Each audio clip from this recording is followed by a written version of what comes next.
Congress party, Congress party. हमारे AICC के महासचिव इंचार्ज राजस्थान सुखजिंदर सिंह रंधावा साहब, हमारे वरिष्ठ साथी गांधी धारीवाल जी, हमारे राज्य मंत्री अशोक चांदना जी, रामनाथ मीणा साहब, भरत सिंह जी साहब, पानाचंद मेघवाल जी, निर्मला सहरिया जी, विमला जैन जी, रविंद्र त्यागी जी, मीनाक्षी चंद्रावत जी, पंकज मेहता जी, आदरणीय हरिमोहन शर्मा जी, नईमुद्दीन गुड्डू साहब, राखी गौतम, राम गोपाल बैरवा, अमित धारीवाल, मंजू मेहरा, प्रतिष्ठा जी, राजेंद्र यादव जी, राजीव अग्रवाल जी, करण राठौड़ साहब, रामचरण मीणा जी, पीसीसी के पदाधिकारीगण, डीसीसी के ब्लॉक के हमारे अध्यक्षगण, पदाधिकारीगण, अन्य हमारे तमाम मेरे प्यारे कार्यकर्ताओं, भाइयों और बहनों, नौजवान साथियों, आपको सब बातें मेरे पूर्व वक्ताओं ने बहुत अच्छे ढंग से बताई है। आप सब जानते हैं कि लगातार जो हालात है देश के, उसमें आप लोग टीवी में, अखबारों में देखते हैं, पढ़ते हैं, थोड़ी चिंता लगी हुई है, थोड़ी चिंता लगी हुई है। क्योंकि देखिए, सरकारें तो बदलती है, ये तो हमने अधिकार दिया है। ये महात्मा गांधी के सानिध्य में पंडित जवाहरलाल नेहरू, सरदार वल्लभ भाई पटेल, मौलाना अबुल कलाम आजाद और उस वक्त के बड़े बड़े नेता और अम्बेडकर साहब के संविधान, इन्होंने लोकतंत्र दिया, माई बाप बनाया जनता को, आप सबको। आप चाहोगे वो सरपंच बनेगा, आप चाहोगे वो एमएलए, एमपी, मंत्री, मुख्यमंत्री, प्रधानमंत्री बनेंगे। जो अधिकार आपको दिया है, तो ये तो अधिकार जब हमने दिया तो सोच के दिया, कभी न कभी सरकारें बदलेगी। जरूर नहीं कि हमेशा हमेशा कांग्रेस का राज्य रहेगा। उन नेताओं की दूरदृष्टि थी, देश हित में क्या है। ये देश अनेकता में एकता वाला है। अलग अलग जाति है, अलग अलग भाषा बोलने वाले लोग, अलग अलग धर्म के लोग रहते हैं। इतने बड़े मुल्क को एक रखना है, अखंड रखना है, बड़ी चुनौती है। इतने बड़े मुल्क को लोकतंत्र कायम रखना है, वो बड़ी चुनौती थी। तो हमें गर्व होना चाहिए, कांग्रेस ने चुनौती को निभाया और कामयाब रही कांग्रेस। और पाकिस्तान की तरह बार बार सैनिकों का शासन होता, बंदूकों का राज होता, तो शायद नरेंद्र मोदी प्रधानमंत्री कभी नहीं बन पाते। तो प्रधानमंत्री बने इसलिए है क्योंकि हमने अधिकार दिया जनता को और वो चुनाव जीत गए।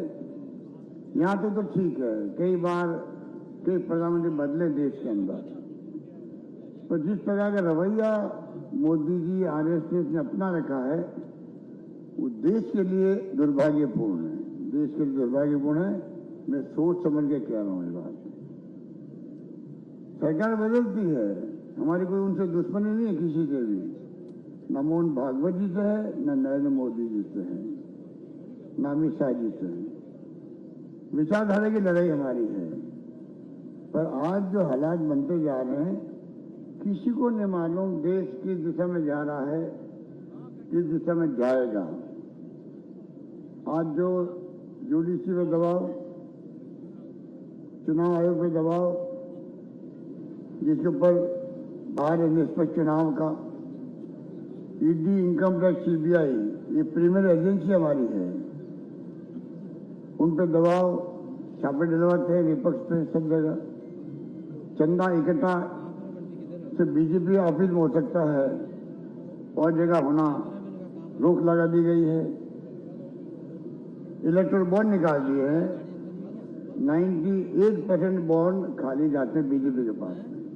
आप सोच सकते हैं, लोकतंत्र में लड़ाई बराबर की नहीं होगी तो निष्पक्ष चुनाव कैसे होंगे। तो हालात चिंताजनक है, देश में तनाव का माहौल है। राहुल गांधी की जो यात्रा थी, आपने जम के स्वागत किया, उसके लिए मैं आपको धन्यवाद देता हूं कि कोटा डिवीजन में, कोटा जिले में जो आप लोग सड़कों पर आए, हमारी बहनें माता बैठी हुई है, सब आए थे। उनका मुद्दे क्या थे? उनके मुद्दे ये थे कि आम जनता को, हमारी बहनें माता बैठी है, महंगाई ने कमर तोड़ दी हमारी, इतनी भयंकर महंगाई, बेरोजगारी बहुत भयंकर है, नौकरी मिल नहीं लोगों को। हमने हालांकि फिर भी 3 लाख 3.5 लाख नौकरी लगा रहे हैं, जो कि इतिहास बन रहा है। और आज महंगाई बहुत भयंकर है, उसके लिए मैंने प्रयास किए हैं। जो स्कीम हमारी आई है, चाहे वो बिजली में छूट देने की बात हो, चाहे किसानों को 2000 यूनिट फ्री करने की बात हो, चाहे ओपीएस हो हमारे कर्मचारियों के लिए, चाहे अभी आपको बता रहे धारीवाल जी किस प्रकार के पैकेज देंगे हम प्रति माह हर परिवार को, जो 80 लाख के करीब परिवार हैं उन सबको प्रति माह, क्योंकि महंगाई के मार कम पड़े लोगों पर। लंबे चौड़े फैसले हमने किए, छात्रों के लिए, युवाओं के लिए, शिक्षा में 60 में 25 लाख का बीमा कर दी, ये महंगाई कम करने के लिए। तो राहुल गांधी के मुद्दे जो थे, वो मुद्दा महंगाई का था, बेरोजगारी का था, साथ में था कि आपस में सब लोग देश के अंदर अपने भाईचारे से, प्यार से, मोहब्बत से रहो। विकास तभी होता है जब शांति सद्भावना होती है। और चौथा उनका कहना था, अमीर और गरीब जो है उनके बीच में खाई बहुत बढ़ती जा रही है। अमीर अमीर होता जा रहा है, गरीब गरीब होता जा रहा है, वो खाई कम होनी चाहिए। पर भारत सरकार ने ध्यान दिया नहीं। मोदी जी चाहते विपक्ष का मान सम्मान करते जो उनको करना चाहिए था। बिना विपक्ष के सत्ता पर कौन क्या मान है? विपक्ष है तो सत्ता का मान है। मोदी जी का जो लगता है नजरिया, एक पार्टी के राज हो जाए देश के अंदर, कांग्रेस मुक्त भारत, आप सोच सकते खतरनाक खेल चल रहा है देश के अंदर। उस दिशा में हम जा रहे हैं, वो चिंता करने वाला है। राहुल गांधी जी की जो निष्कासन किया गया है, ये षड्यंत्र है उनका। क्योंकि वो बोलते थे, जब यात्रा निकली तो इतनी शानदार निकली, इतना पूरे देश में लाखों लोग आए यात्रा में, उससे सरकार घबरा गई। पहले उनकी इमेज खराब की गई थी, कुछ समझते नहीं है, क्या कमेंट करते हैं सोशल मीडिया में, सब धुल गया। उनकी जो पर्सनालिटी उभर के आई, उससे घबरा करके उसी दिन से षड्यंत्र शुरू हो गया। मौके की तलाश से कभी माइक बंद कर दो, हाउस के अंदर बोलने मत दो। कभी आप लंदन में जाके आए तो आपने देश विरोधी बात करके आ गए, जबकि कोई बात ऐसी थी नहीं। हाउस में आप बोलने दो नहीं उनको।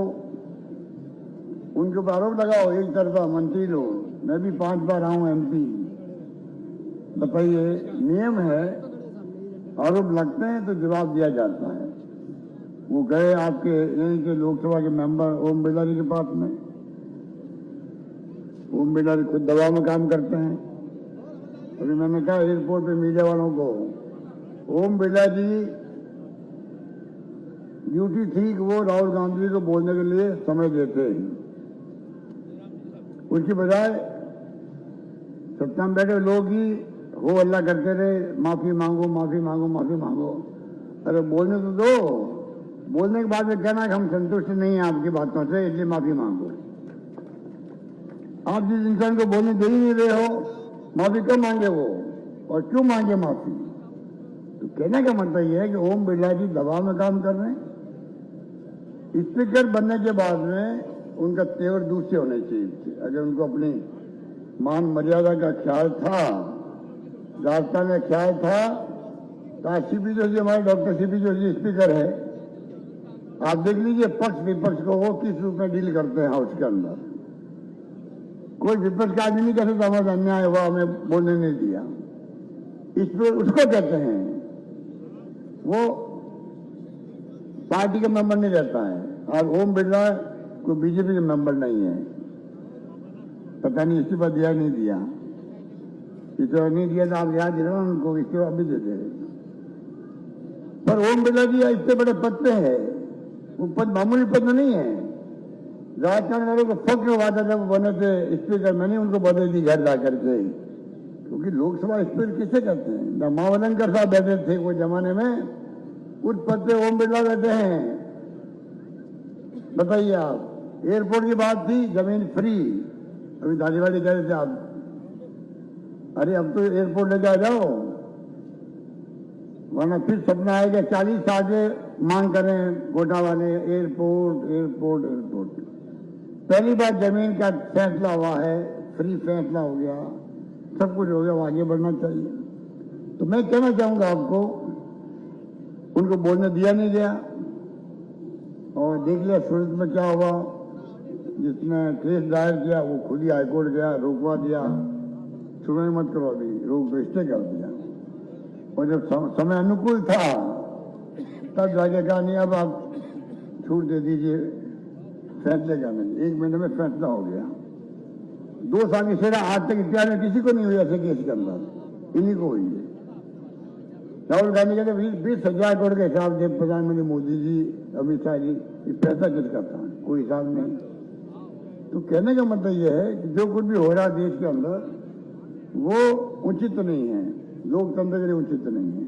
हम चाहते हैं कि आने वाली पीढ़ियों को हम लोग ये देश जो सपना देखा था महात्मा गांधी ने, उत्पन्न नेताओं ने, आजादी जंग के अंदर भाग लिया था तो कांग्रेस नेताओं ने लिया था, त्याग बलिदान कुर्बानियां, जेलों बंद रहे थे, पंडित नेहरू 10-12 साल तक जेल बंद रहे।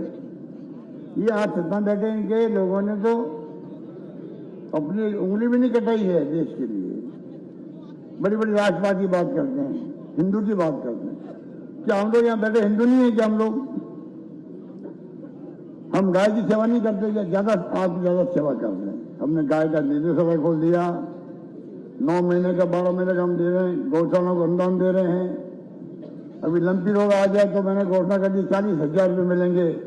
एक गाय जिसकी गाय मर गई 40,000 देंगे हम उसको। गायों का बीमा कर दिया हमने, 2 गाय को बीमा 40,000 का प्रीमियम हम भरेंगे, जिसकी आमदनी नहीं उनका। तो सब कुछ हम कर रहे हैं। और हिंदू हिंदू हिंदू राष्ट्र की बात करके, जैसे कि बाकी लोग तो राष्ट्रवादी है ही नहीं। ये जो तरीका अपना रखा ये बहुत खतरनाक तरीका है। और आप बता दिए अमृतपाल, पूरी हिम्मत कैसे होगी कहने की? अचानक तो कहां से तो आ गया व्यक्ति पंजाब के अंदर, अरे हम भुगत चुके हैं आतंकवाद को, पंजाब के आतंकवाद को, देश भूला नहीं है।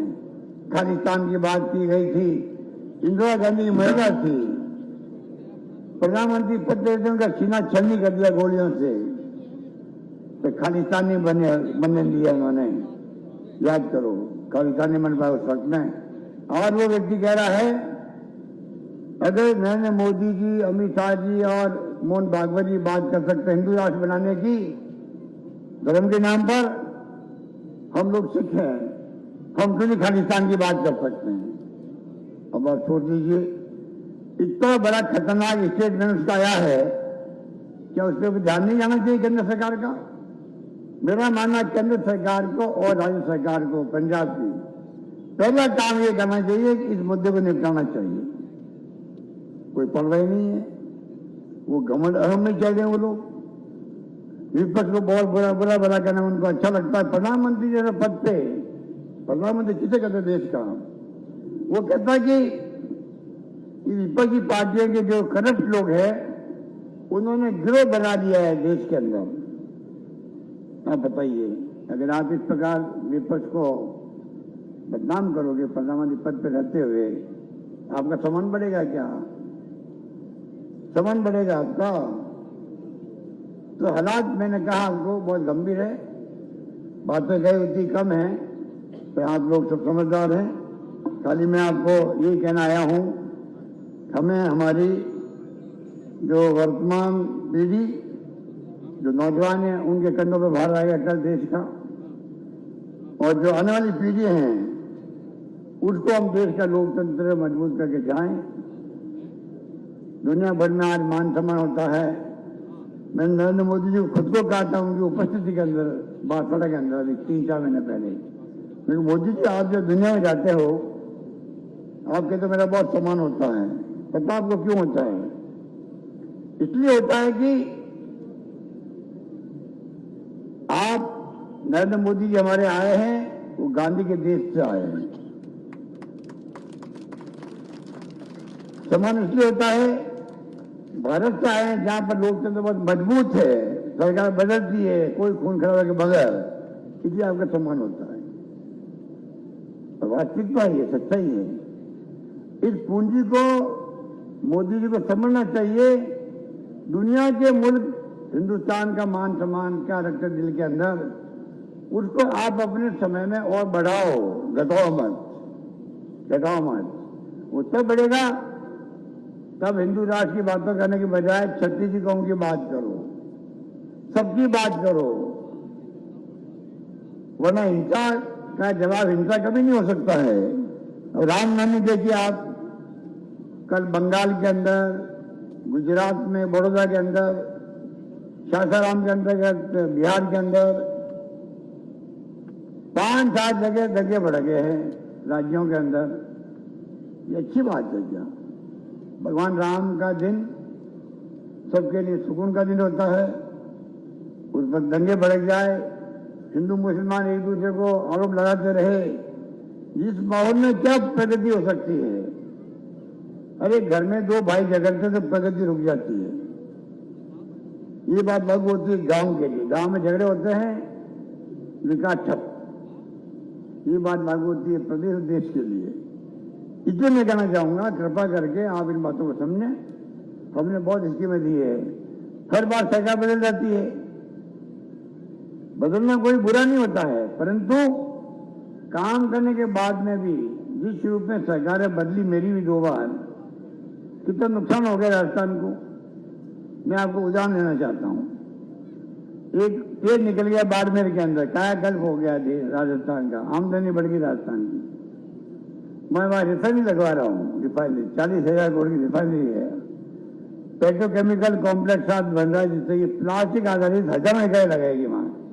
800 किलोमीटर का तो एरिया घेरा हम लोगों ने उद्योग लगाने के लिए। कोटा वाले जा सकते हैं, कोई जिले के लोग जा सकते हैं वहां काम करने, उद्योग लगाने के लिए। वसुंधरा जी आई वहां पर, सरकार बदल गई हमारी, 5 साल उस काम को बंद कर दिया।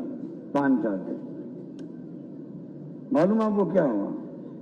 वो 40,000 करोड़ की लग रही थी, आज वो 70,000 करोड़ की हो गई है, उसकी रेट बढ़ गई है। बताइए आप, नुकसान हो गया। और इधर ERCP योजना जो आपकी है, कोटा, बूंदी, झालावाड़ और 13 जिले की पीने के पानी की सिंचाई की, ये वसुंधरा जी शुरू करी है। मैंने उनकी तरफ बंद नहीं की इस योजना को, उनके नाम की है, तो भी मैं उसको आगे बढ़ा रहा हूं। प्रधानमंत्री जी चुनाव में आए, जयपुर, अजमेर में बोल के गए, 13 जिले के नाम बोले हैं, रिकॉर्ड है वो, उन्होंने मीडिया वालों को बताया रिकॉर्डिंग हो। और कहा मैं इसमें सकारात्मक दृष्टिकोण रखूंगा। मांग थी कि राष्ट्रीय परियोजना बनाओ, 90% पैसा भारत सरकार दे, 10% पैसा राज्य सरकार दे। 16 योजना ऐसी है देश के अंदर, तो इससे बच नहीं हो रहे वो लोग। अरे मैंने कहा आपकी सरकार थी, आपकी पार्टी मुख्यमंत्री वसुंधरा जी थी, उनकी वक्त की योजना है, आप वादा खिलाफी क्यों कर रहे हो? आपका हिंट बहुत होता है। मंत्री राजस्थान का, उनको चिंता ही नहीं है, इतना पोर्टफोलियो इंपॉर्टेंट है उसके पास में, शेखावत के पास में, कोई चिंता नहीं उसको। क्या किया राजस्थान में, पूरे राजस्थान में क्या किया उसने? इतना शानदार पोर्टफोलियो, सबसे समस्या देश के अंदर सबसे अधिक समस्या पीने के पानी की है, तो राजस्थान के अंदर है। क्या वो कुछ नहीं कर सकते थे? परवाह नहीं है। वो प्रधानमंत्री कमीशन नहीं कर पाए राष्ट्रीय परियोजना घोषित कर दो उसको, उल्टे आर्ग्यूमेंट दे रहे हैं। तो मैंने 9,000 करोड़ रुपए रखे पिछली बार, नवनिर्माण बांध बंदा आपके कोटा जिले के अंदर ही। इस बार मैंने 13,000 करोड़ बढ़ा दिए, 13,000 करोड़ रखे इस योजना के लिए। सरकार हमारी आ गई उनसे बदल के, हम उनकी योजना को बंद नहीं करते हैं।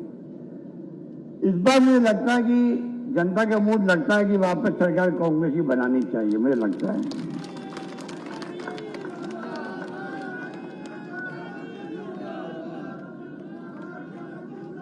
इतनी योजना दी हमने, ये हमारी बहने माता बैठी हुई है, आप हर परिवार को कोई को फायदा मिला इस बार।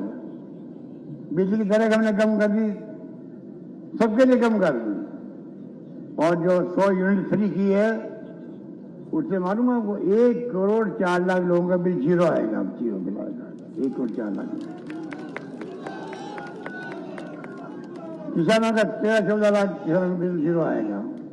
ये तो मैं एग्जाम में दे रहा हूं आपको। तो मैं आपको निवेदन करना चाहूंगा, हमने कई नवाचार के देश में कई देखे। इंग्लिश स्कूलें खोल दी हमने गांव-गांव में, बच्चे इंग्लिश बोलने लग गए। 10-15 साल बाद देखना आप राजस्थान के बच्चे बम्बई, लंदन, अमेरिका जाएंगे तो कहाँ के कहाँ पहुंच जाएंगे। तो हमारी हिस्ट्री में बहुत लंबी चौड़ी है, उसमें मैं नहीं बोलना चाहता अभी। और आपके यहाँ तो रिवर फ्रंट बन रहा शानदार, पूरे देश में नाम हो रहा उसका। पूरे देश के अंदर रिवर फ्रंट हो रहा है आजकल। जो सुनता है उसका आश्चर्य होता है। ऐसा रिवर फ्रंट तो मोदी जी अपने गुजरात में नहीं बना पाए हैं, जाके देख लीजिए रिवर फ्रंट को। वो रिवर फ्रंट अहमदाबाद वाला है, वो नाम का है और ये काम का है। इस रिवर फ्रंट में जो अप्रोच रखी गई है वो देखने वाली है। टूरिस्ट बहुत कम आते हैं कोटा के अंदर। अब आप देखना, टूरिज्म को बहुत प्रमोट कर रहे हैं हम लोग। 1,500 करोड़ रुपये रखा मैंने बजट टूरिज्म का। टूरिज्म को इंडस्ट्री का दर्जा दे दिया। राजस्थान भर के होटलियर खुश हैं, ट्रैवल एजेंट खुश हैं, टूर ऑपरेटर खुश हैं। इतना शानदार खर्च हमने किया है। रोजगार बढ़ेगा टूरिज्म से राजस्थान के अंदर। और धारीवाल ने जो काम किया, मैं क्या कह रहा हूँ, मुझसे ज्यादा आप जानते हो।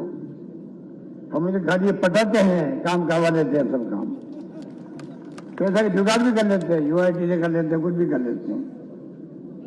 तो धारीवाल जी ने तो कमाल कर दिया। जिस प्रकार से कोटा शहर का जो चमन किया है, ये कहाँ कोटा था, मैं कोटा में आ रहा हूँ, एनएससी में था मैं 72-73 में। रंधावा साहब भी आपके कोटा बूंदी के ही हैं, ये यहीं से गए हुए यहाँ से। तो रंधावा साहब, मैं जब 72-73 में बना अध्यक्ष एनएससी का, तब मैं कोटा आता था यहाँ। हमारे मित्र थे रामकृष्ण वर्मा जी, आज तो दुनिया में नहीं रहे। तो मैं आता था तो देखता था यहाँ कोटा कुछ है ही नहीं। अब ये बैठा देखो, कोटा का आर्किटेक्ट बैठा है। कोटा के आर्किटेक्ट के रूप में काम किया धारीवाल जी ने, और पूरा कागज कर दिया है। बिना लाइट के आपके कई जगह पे रुकने की जरूरत नहीं है। ऐसा मेरे ख्याल से हिंदुस्तान में बहुत कम जगह होगा, राजस्थान में कहीं पहले मेरे ख्याल से। आप सोच सकते हो कोटा जिस तेज गति से प्रगति कर रहा है, उससे और शहरों को प्रेरणा लेनी पड़ेगी, ये मैं कह सकता हूं, और शहरों को भी। तो मैं आपको कहना चाहूंगा, यहाँ अंडर ब्रिज, ओवर ब्रिज सब कुछ हो गया है। बड़ा सुकून मिलता है कोटा आने में, मुझे तो मिलता ही है। जो टूरिस्ट आएगा देश विदेश से, आप देखेंगे कि कोटा का नाम देश के बाहर भी जाएगा। इस प्रकार का शानदार हुआ है आपका रिवर फ्रंट, और आने वाले वक्त में चर्चा देखेंगे आप और जगह होगी। तो लंबी बात मुझे नहीं जानी है, आपको मैं इतना कहना चाहूंगा कि एक बार वापस सरकार को मौका दो। आप दोगे इस बार तो मौका मिलेगा ना। तो ये योजना जो है, देखिए, मैं तो मेरी बचपन से ही मैं अपने जिंदगी के एक एक पल आप लोगों के प्रदेशवासी सेवा में बिता रहा हूं, जिंदगी में बचपन से ही। आगे मैं कोई पद पे रहूं या नहीं रहूं, पर मेरा हर पल आपकी सेवा में जाएगा, इतना मैं कह सकता हूं। तो मैं कहना चाहता हूं आपको, आप सुन लीजिए, स्कीम जो हमारी है, मुझे चिंता उसकी नहीं है, मेरी चिंता नहीं है। चिंता मुझे मेरी नहीं है, चिंता मुझे ये है, अगर सरकार कांग्रेस की नहीं बनी तो ये लोग जो है ओपीएफ भी बंद कर देंगे, तो केंद्र सरकार अभी नहीं कर रही है। कर्मचारियों की इतनी शानदार योजना है, ये ठप कर देंगे। एक उदाहरण देकर मैं अपनी बात समाप्त करता हूं। बद्रीनाथ, केदारनाथ, ये हिंदुत्व की बात करते हैं। आपको मालूम वहां पे कितना भयंकर तूफान आ गया था, लोग मारे गए थे, माँ बाप बन गए थे, बच्चे जो थे उनको भी नौकरी लगाने का फैसला किया। 15-17 बच्चे की नौकरी लग गई थी, बाकी लग रही थी, सगा बदल गई। आपको जाके दुख होगा, स्कीम बंद कर दी, नौकरी लगी हुई थी उनको वापस निकाली, नौकरी से निकाली। अभी मैंने कहा है कि कोरोना का शानदार मैंने प्रबंधन किया है, शानदार प्रबंधन कोरोना का किया। ऑक्सीजन की कमी नहीं आने दी राजस्थान के अंदर, लोगों की जानें बचाई। फिर भी कहीं चले गए लोग दुनिया से, उनके जो अनाथ बच्चे हैं, अभी मैं दीपावली में उन तमाम बच्चों को मुख्यमंत्री निवास में बुलाया था। दीपावली मैंने उनके साथ मनाई थी और मैंने घोषणा कर रखी है कि हमारी सरकार अनाथ बच्चे जो कोविड में हुए हैं उन सबको नौकरी देगी। इतना बड़ा फैसला हमने किया है। मुझे लगता है ये लोग कई स्कीम बंद नहीं करते, ये कई स्कीम बंद नहीं करते। नकारात्मक सोच वाले लोग हैं, पैसे की कमी नहीं है। चुनाव में देखोगे आप क्या तामझाम लेके आएंगे मोदी जी, अमित शाह जी, सब नेता लोग, केंद्रीय मंत्री दे डालेंगे राजस्थान के अंदर, हर जिले के अंदर, हर ब्लॉक में एमपी जाएंगे, इनके साधनों की कमी नहीं है। उसका मुकाबला में करना है, उसका मुकाबला में करना है।